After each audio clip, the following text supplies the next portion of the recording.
In the tumultuous years of the French Revolution, one man stood at the intersection of power, justice, and death. Charles-Henri Sanson, born on February 15, 1739 in Paris, would become the most infamous executioner in French history, his name forever linked to the bloody saga of the Revolution and its aftermath. As Victor Hugo would later write in his novel 93, the executioner is the mysterious man, the lugubrious man, the fatal man. The Sanson family had been in the business of death for generations. Charles-Henri was the fourth in a line of executioners, inheriting the grim profession from his father, Charles Jean-Baptiste Sanson. The family's macabre legacy stretched back to 1688, when Charles Sanson, Charles-Henri's great-grandfather, became the first in the family to hold the title of Executioner of Paris. This hereditary position was not uncommon in pre-revolutionary France, where certain professions were passed down through families, creating dynasties of specialized workers. As a young man, Charles-Henri initially resisted his predetermined path. He studied medicine and even considered joining the clergy. However, fate had other plans. In 1754, at the age of 15, he was thrust into his role as assistant executioner when his father suffered a debilitating injury during the execution of Robert François d'Amiens, who had attempted to assassinate King Louis XV. This execution, which involved the gruesome quartering of D'Amiens, was to be the last of its kind in France and left an indelible mark on the young Sanson. By 1778, Charles-Henri had fully assumed the mantle of Executioner of Paris, a title he would hold until 1795. The French Revolution, which erupted in 1789, would thrust Sanson into the spotlight of history. As the Ancien Régime crumbled and the new order rose from its ashes, Sanson found himself at the center of a whirlwind of political violence. The revolution brought with it a surge in executions, and Sanson's skills were in high demand. The streets of Paris, particularly the Place de Grève, now Place de l'Hôtel de Ville, which had long been the site of public executions, became a stage for the revolution's brutal theater. Perhaps the most famous or infamous moment of Sanson's career came on January 21, 1793. On that cold winter morning, he was tasked with the execution of King Louis XVI. The once absolute monarch was brought to the Place de la Révolution, now the Place de la Concorde, where the guillotine awaited. As Sanson prepared the king for his final moments, Louis XVI reportedly turned to him and said, "I die innocent of all the crimes laid to my charge. I pardon those who have occasioned my death, and I pray to God that the blood you are going to shed may never be visited on France." Sanson, ever the professional, ensured that the execution went smoothly, despite the king's initial resistance. In a letter written later, Sanson noted, "The citizens were there to witness the most impressive of deaths. The drums rolled, but when they fell silent, the king shouted, 'People, I die innocent.' He would have continued, but at a signal, the drums rolled again." The execution of the king marked a turning point in the revolution and in Sanson's career. From that moment on, the pace of executions accelerated dramatically. During the period known as the Reign of Terror, 1793 to 1794, Sanson and his assistants were working almost non-stop. Historical records indicate that Sanson personally executed over 2,918 people during his career, with a significant portion of these taking place during the Revolution. The sheer volume of executions led to macabre innovations, such as the construction of a blood drainage system at the Place de la Révolution to manage the copious amounts of blood spilled daily.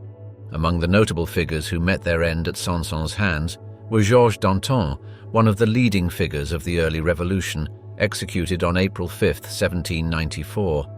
As he mounted the scaffold, Danton famously quipped to Sanson, "Don't forget to show my head to the people, it's well worth seeing."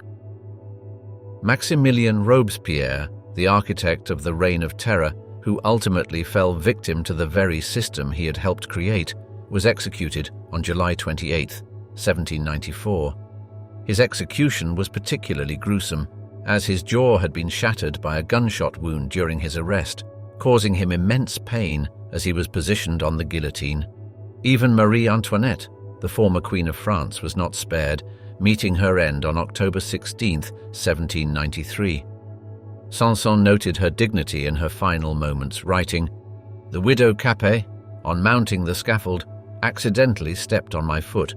She turned, and with an air of dignity said, 'Excuse me, sir, I did not do it on purpose.'" The relentless pace of executions during this period led to innovations in execution methods. The guillotine, introduced in 1792 and named after its proposer, Dr. Joseph Ignace Guillotin, became the primary means of execution. This device, with its angled blade and quick action, was seen as a more humane and egalitarian method of execution compared to previous methods like hanging or beheading by sword, which often resulted in prolonged suffering.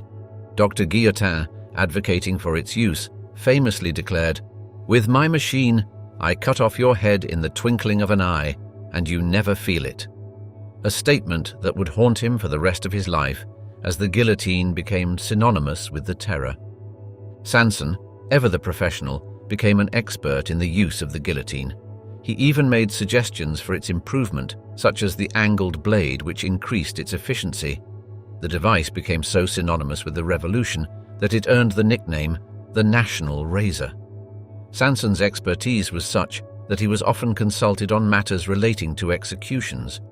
In one instance, he was called to testify before the National Assembly on the effectiveness of the guillotine, where he assured the lawmakers that death by this method was instantaneous and painless. The psychological toll of his profession on Sanson was immense. In his memoirs he wrote, "I have seen death too often and in too terrible a form not to have learned to pity the unfortunate and to discharge my duty without hate, but also without fear." Despite the nature of his work, contemporary accounts describe Sanson as a compassionate man who often sought to comfort those he was about to execute. He was known to offer words of solace and even small comforts like a glass of wine to the condemned in their final moments. This duality of Sanson's character, the executioner who showed mercy, fascinated his contemporaries and continues to intrigue historians today. Sanson's position as executioner placed him in a unique social position. While his profession made him an outcast in many circles, his role was also seen as necessary for the functioning of society. He was well paid for his services, earning an annual salary of 10,000 livres, in addition to expenses and bonuses for high-profile executions. This substantial income allowed him to live comfortably, owning a house on the Rue Neuve Saint-Jean and later on the Rue des Marais du Temple. However, the stigma of his profession never fully left him. It was said that when he dined at restaurants, other patrons would refuse to use the cutlery he had touched. The Sanson family's monopoly on the position of executioner in Paris continued even after Charles-Henri's retirement in 1795. His son, Henri, born in 1767, took over the role and continued until 1840, marking 6 generations and over 150 years of the Sanson family serving as the official executioners of Paris. Henri would go on to execute many more notable figures, including Charlotte Corday, the assassin of Jean-Paul Marat, and the notorious serial killer Antoine François Desrues. Charles-Henri Sanson died on July 4, 1806, having lived through one of the most turbulent periods in French history. His life and career serve as a stark reminder of the complexities of justice, duty, and morality in times of great social and political upheaval. The legacy of the Sword of Justice, as he came to be known, continues to fascinate and horrify in equal measure, a testament to the enduring impact of the French Revolution on our collective imagination. As the French philosopher Albert Camus would later reflect, the executioner is always, unfortunately, in some ways a seer.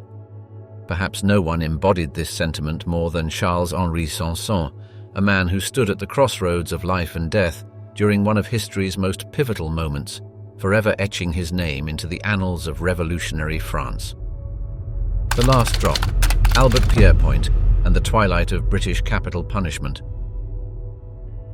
In the sombre annals of British justice, one name stands out as both revered and reviled: Albert Pierrepoint.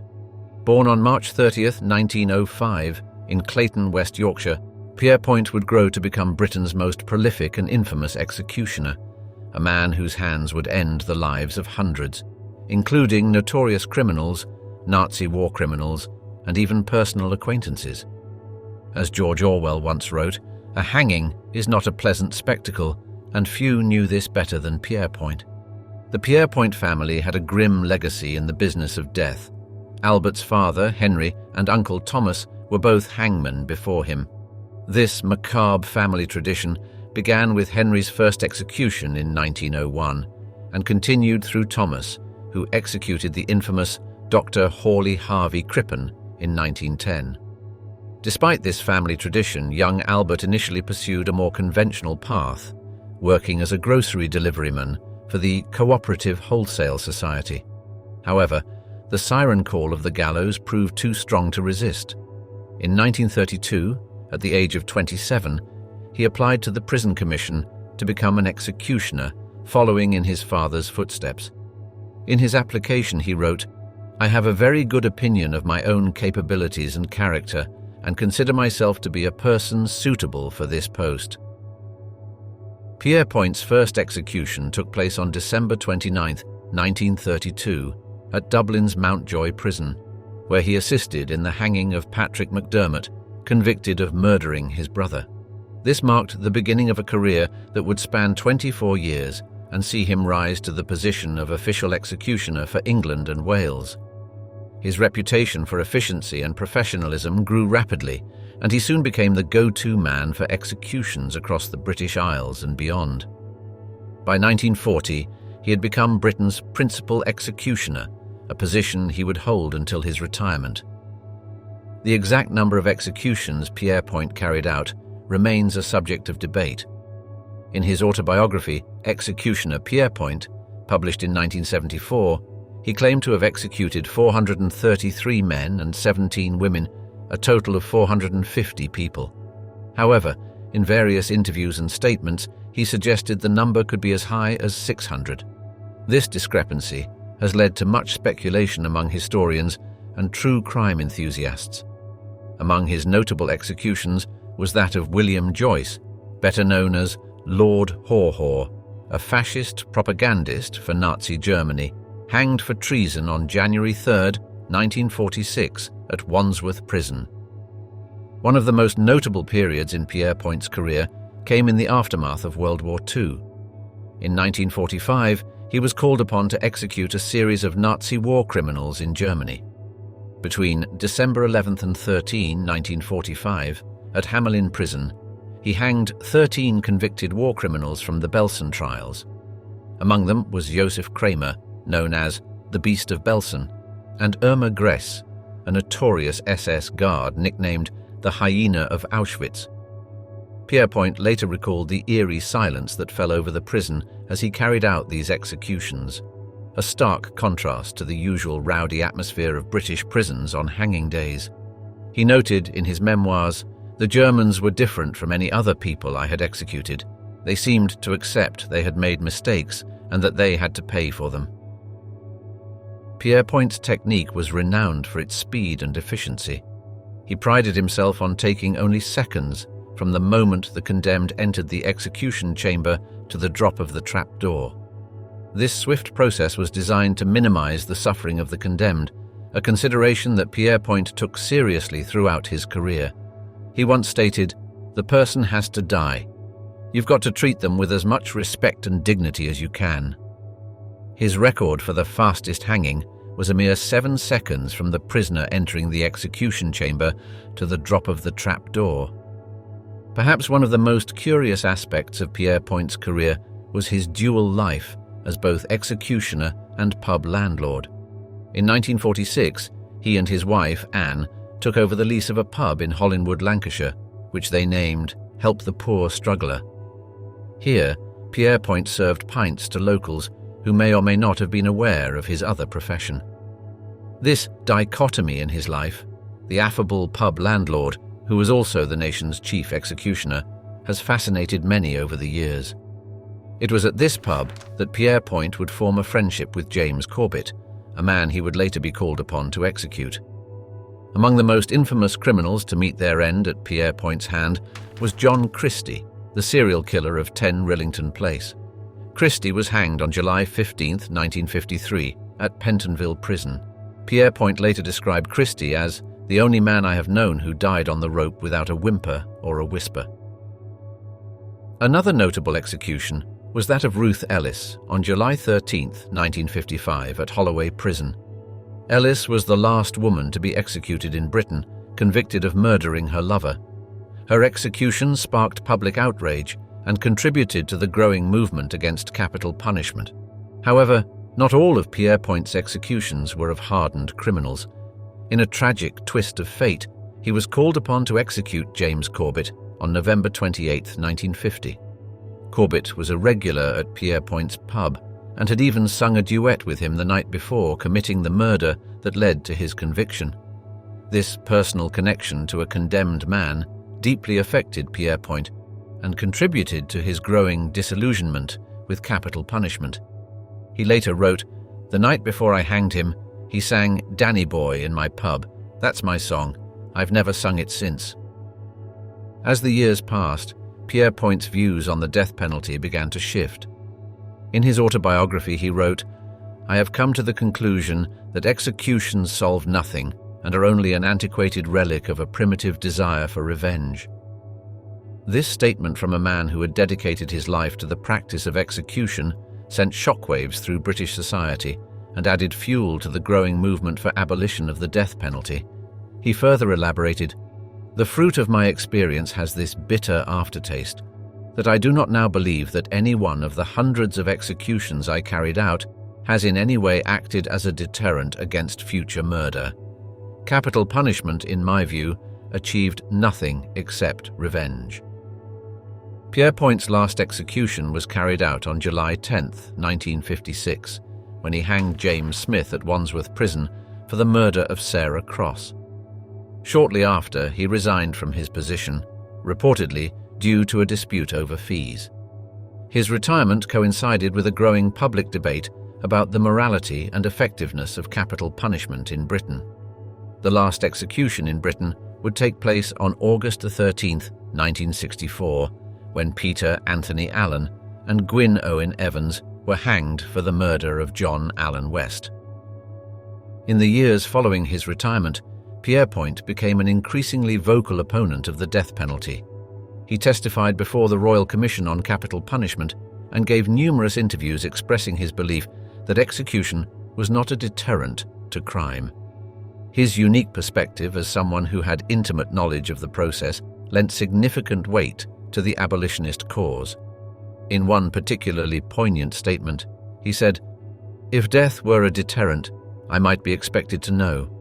It is I who have faced them last, young lads and girls, working men, grandmothers. I have been amazed to see the courage with which they take that walk into the unknown. It did not deter them then, and it had not deterred them when they committed what they were convicted for. All the men and women whom I have faced at that final moment convince me that in what I have done, I have not prevented a single murder." Albert Pierrepoint died on July 10, 1992, at the age of 87, having lived to see the complete abolition of capital punishment in the United Kingdom in 1969. His legacy remains complex and controversial. To some, he was a skilled professional who brought dignity to a grim task. To others, he was a symbol of a barbaric practice best left in the past. Regardless of one's view, there's no denying the profound impact Albert Pierrepoint had on the history of British justice and the global conversation surrounding capital punishment. As we reflect on Pierrepoint's life and career, we are reminded of the words of Victor Hugo, "What says the law? You will not kill. How does it say it? By killing." Pierrepoint's journey from executioner to abolitionist serves as a powerful testament to the evolving nature of justice and the enduring questions surrounding the morality of state-sanctioned execution.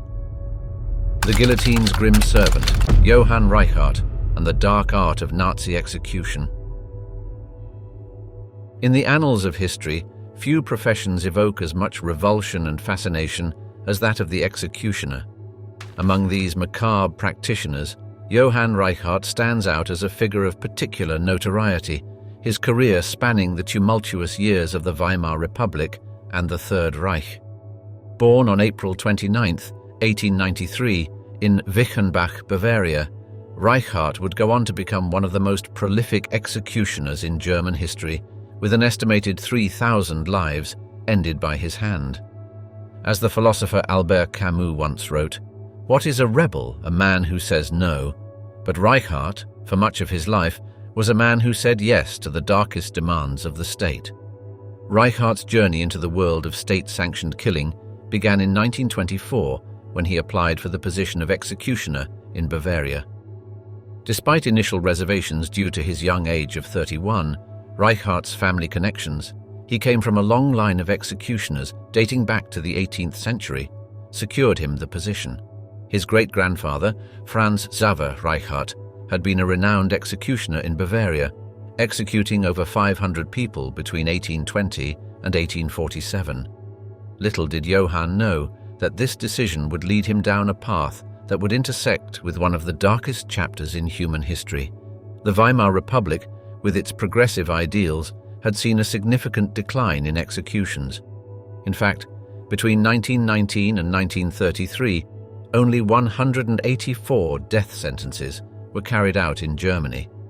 However, Reichhart's career would take a sinister turn with the rise of the Nazi Party. As Adolf Hitler consolidated power, the number of death sentences skyrocketed, and Reichhart found himself increasingly busy. His primary tool was the guillotine, a method he believed to be more humane than hanging or other forms of execution. The Nazi regime's preferred model was the Fallbeil, a German variant of the French guillotine, which Reichhart operated with chilling efficiency. Reichhart's efficiency and skill with the guillotine were legendary. He prided himself on his ability to carry out an execution in a matter of seconds, from the moment the condemned entered the room to the fall of the blade.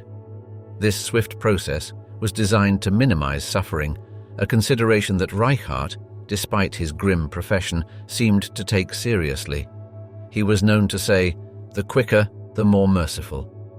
In one particularly gruesome demonstration of his skill, Reichhart reportedly executed 32 people in less than 3 hours at Stadelheim prison in Munich on June 6, 1944, a day that ironically coincided with the D-Day landings in Normandy.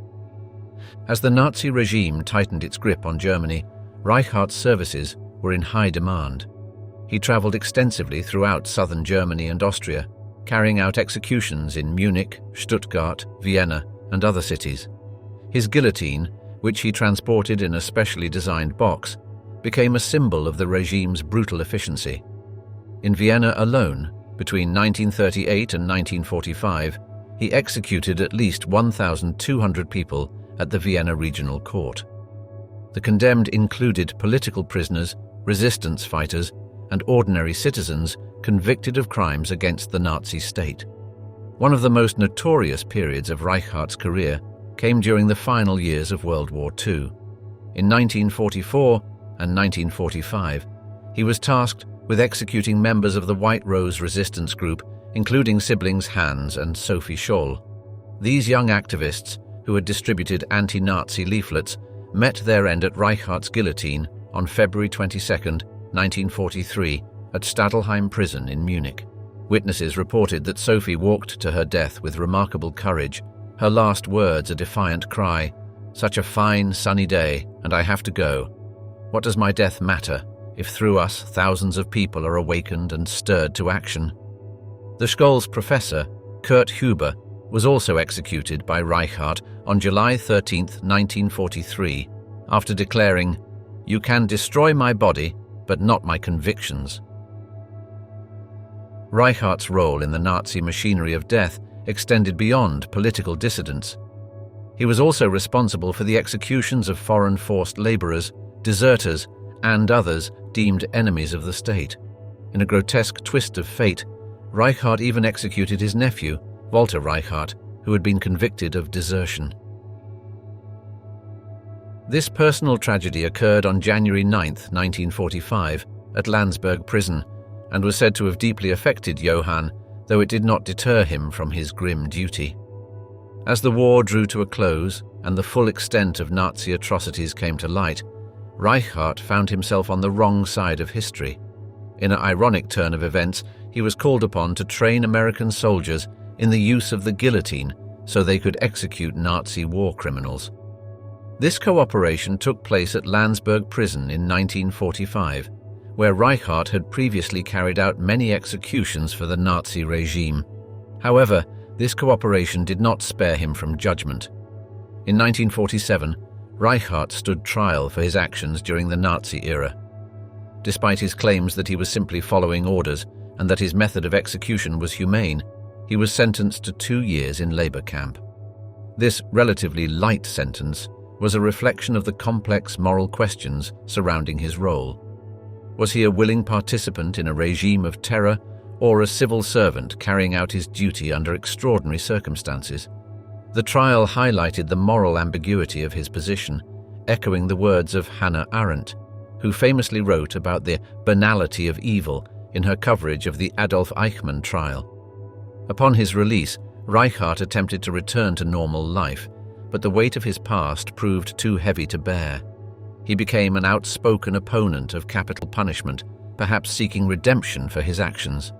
In a 1963 interview with Der Spiegel, he stated, "I became a slave to the guillotine.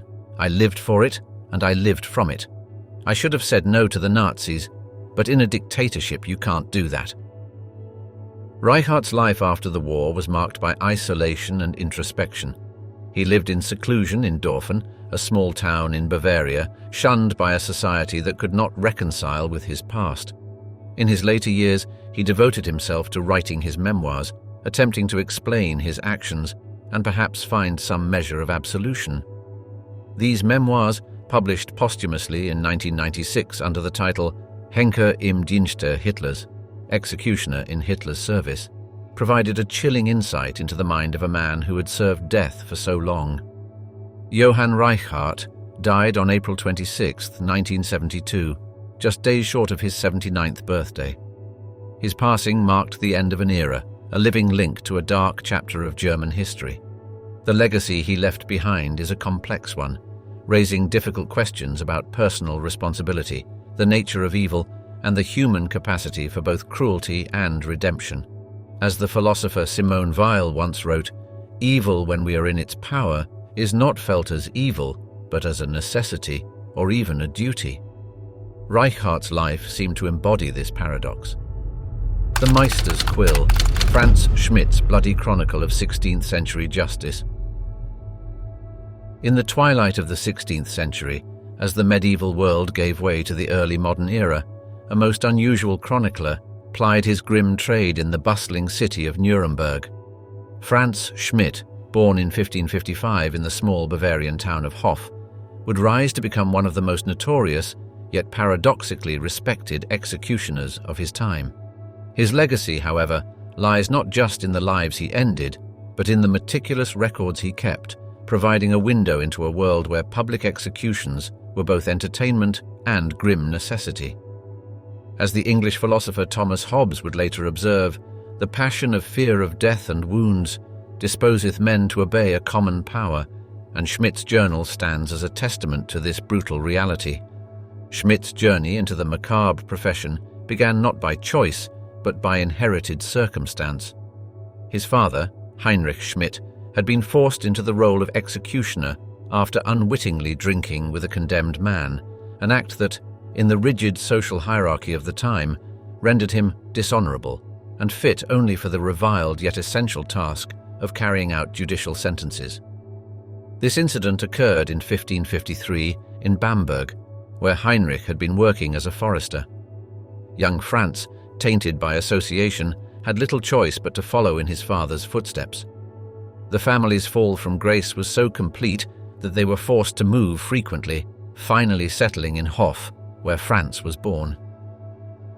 At the tender age of 18, Franz Schmidt performed his first execution in Bamberg, beheading a condemned thief named Andreas Propstler on June 5, 1573.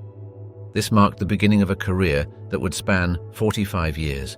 and see him personally carry out 394 executions and countless corporal punishments. His detailed journal, which he began keeping in 1573, reads like a litany of human misery and cruelty, yet it is imbued with a sense of professional pride and an almost clinical detachment.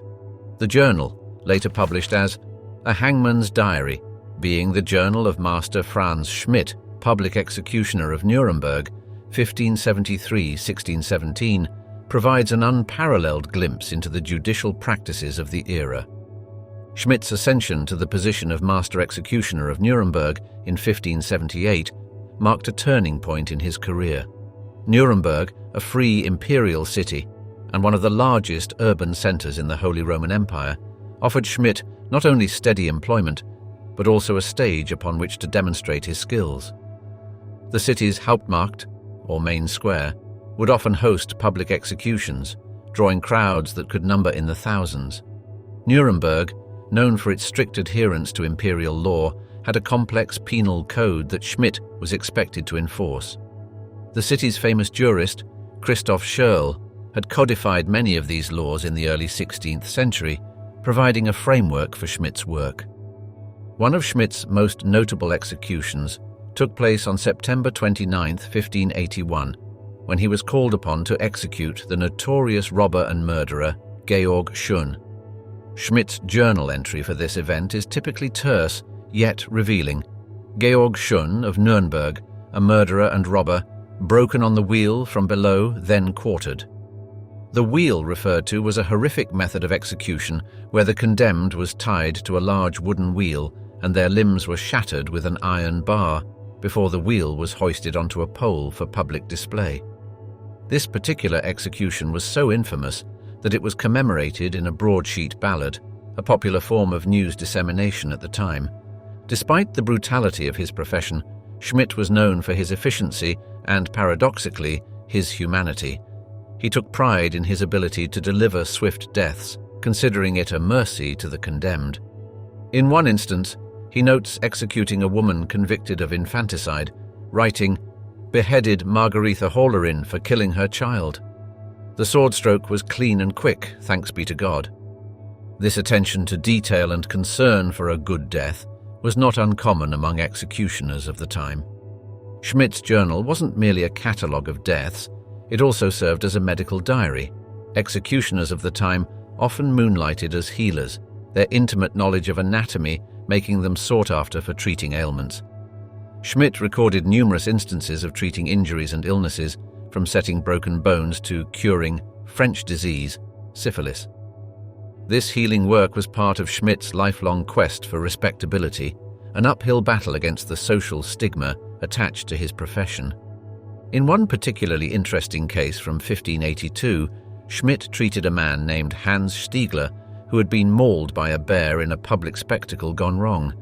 His success in saving Stiegler's life enhanced his reputation as a healer. The public perception of executioners in 16th century Germany was complex. They were seen as necessary for maintaining social order, yet were considered dishonorable and often lived apart from society. Schmidt, however, sought to transcend these limitations. His literacy and medical knowledge set him apart, and he cultivated relationships with Nuremberg's elite. In 1584, he even petitioned the city council to have his dishonorable status removed, a request that was finally granted in 1624, just 3 years before his death. This quest for respectability was not unique to Schmidt. The famous executioner of Paris, Charles Sanson, grandfather of the aforementioned Charles-Henri, similarly sought to elevate the status of his profession in the 18th century. Schmidt's journal provides fascinating insights into the criminal justice system of the time. He recorded not only executions, but also non-lethal punishments, such as floggings, brandings, and ear clippings. One curious entry from 1586 reads, "Flogged Hans Müller and branded both cheeks with the sign of the gallows for repeated theft. He bore it well and thanked me for my mercy." Such entries reveal a world where physical punishment was seen as a natural part of justice, and even the condemned could appreciate a job well done. The philosopher Michel Foucault would later analyze this public spectacle of punishment in his seminal work, Discipline and Punish, noting how it served as a demonstration of the sovereign's power. The executioner's role in 16th century society was not limited to punishment. They were also responsible for maintaining public hygiene, clearing away animal carcasses, and sometimes even acting as de facto veterinarians. Schmidt's journal includes entries about these less grim aspects of his work, painting a picture of a man deeply integrated into the fabric of urban life despite his ostracized status. For instance, in 1582, he records being called to remove the carcass of a horse that had died in the street, a task that was considered too dishonorable for anyone else to perform. As the years passed, Schmidt's reputation grew. He was called upon to perform executions in other cities, and his expertise was sought after by legal authorities.